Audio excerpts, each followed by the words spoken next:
Hello everyone. आज की video में हम करने वाले हैं क्लास 10th मैथ्स के चैप्टर नंबर 1 से एक बहुत ही ज़्यादा इम्पोर्टेंट प्रीवियस ईयर क्वेश्चन। तो चलिए स्टार्ट करते हैं। If the HCF of 65 and 117 is expressible in the form of 65 and minus 117। सो यहाँ पे अगर जो 65 एंड 117 है इसके HCF को हम एक्सप्रेस कर सकते हैं, यानी कि हम लिख सकते हैं इस फॉर्म में, तो हमें इसमें जो यहाँ पे n है उसकी वैल्यू फाइंड करनी है। Find the value of n। तो चलिए अपने क्वेश्चन को सोल्व करना स्टार्ट करते हैं। अब क्योंकि यहाँ पे इनके HCF की बात हो रही है तो हम सबसे पहले इनका HCF ही फाइंड कर लेते हैं। तो सबसे पहले इनके हम फैक्टर्स निकालेंगे। 65 2 के टेबल पर नहीं जाएगा बिकॉज इसकी जो यूनिट डिजिट है वो एक ओड नंबर है। ये 3 पर भी नहीं जाएगा बिकॉज 6 + 5 11 होता है एंड 11 3 के टेबल पर नहीं जाता है। ये जाएगा 5 के टेबल पर। तो यहाँ पे 5 1 ज़ा 5, ठीक है, 1 बचेगा, 5 3 ज़ा 15 एंड यहाँ पे ये 13 के टेबल पर जाएगा।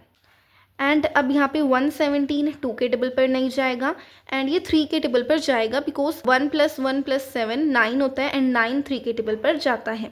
तो यहाँ पे 3 3 ज़ा 9, 2 बचेगा एंड यहाँ पे 3 9 ज़ा 27 हो जाएगा। 3 1 ज़ा 3 एंड 3 3 ज़ा 9। देन 13 एक खुद ही प्राइम नंबर है तो ये अपने ही टेबल पर जाएगा। तो यहाँ पे हमने इनके फैक्टर्स निकाल लिए हैं। अब हम यहाँ पे इनको लिख लेते हैं। यहाँ पे मैंने इन दोनों के फैक्टर्स को लिख लिया है। अब हम HCF निकालेंगे। तो यहाँ पे कॉमन फैक्टर हमें इन दोनों नंबर्स में क्या दिख रहा है, 13 है।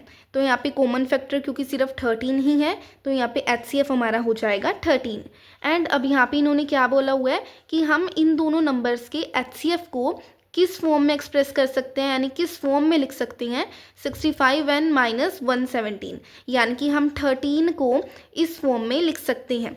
तो हम क्या करेंगे, 65 एंड माइनस 117 को इक्वल रख लेंगे 13 के। ठीक है, क्यों इक्वल रखेंगे, बिकॉज हम इस 13 को इस फॉर्म में लिख सकते हैं। तो अब हम क्या करेंगे, 65 एन को इसी साइड रहने देंगे एंड 117 को राइट हैंड साइड ले जाएंगे 13 के साथ। तो जब ये राइट हैंड साइड पे आएगा तो प्लस का हो जाएगा एंड यहाँ पे 65 एन ही रहेगा इज इक्वल्स टू 13 + 117 हमारा 130 हो जाएगा एंड यहाँ से हमारी एन की वैल्यू आ जाएगी 130 एंड ये डिवाइड में हो जाएगा 65 बिकॉज यहाँ पे एन के साथ मल्टीप्लाई हो रहा था तो राइट हैंड साइड आके डिवाइड हो जाएगा। तो यहाँ पे नीचे में आ गया 65। अब 65 × 2 130 होता है तो यहाँ पे कैंसिल होकर यहाँ पे हमारे पास n की वैल्यू आ जाएगी। क्वेश्चन में हमारे पास n की वैल्यू ही निकालने को बोला गया था। हमने n की वैल्यू निकाल ली है 2। ऐसे करके हमारा ये वाला क्वेश्चन कंप्लीट हो जाता है। Thank you for watching this video guys. अगर आपको ये वीडियो हेल्पफुल लगी हो लाइक शेयर एंड सब्सक्राइब ज़रूर कीजिएगा।